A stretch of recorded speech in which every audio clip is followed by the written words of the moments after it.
ह्या खासदार ह्या डेलिगेशन्समध्ये होते आणि जो मेसेज आम्हाला पोचवायचा होता, शांतीचा मेसेज आणि झिरो टॉलरन्स अगेन्स्ट टेररिझमचा मेसेज हा चांगल्या प्रकारे त्या देशांमध्ये पोचवण्यामध्ये आम्ही यशस्वी झालो असं आम्हाला वाटतं.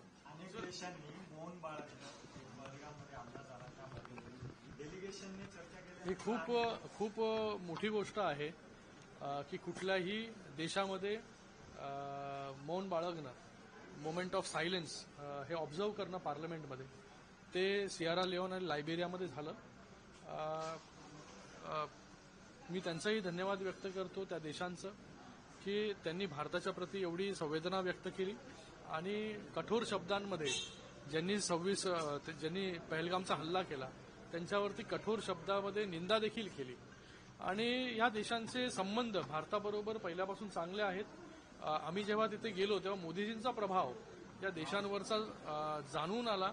ज्या प्रकारे गेल्या 11 वर्षांमध्ये मोदीजींच्या माध्यमाने या देशांमध्ये बायलॅटरल रिलेशनशिप एस्टॅब्लिश करण्याचं काम झालेलं आहे, ते अजून दृढ करण्यामध्ये या डेलिगेशनला यश मिळालेलं आहे. राहुल गांधी या प्रकारे शब्द वापरले बघा,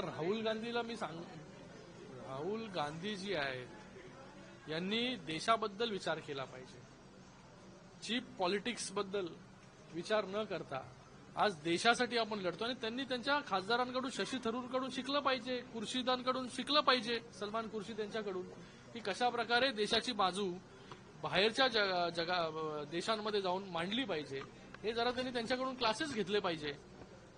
त्यांचेच पार्टीचे खासदार आहेत आणि त्यांच्याच पार्टीचे विविध खासदार विविध डेलिगेशनमध्ये देखील होते.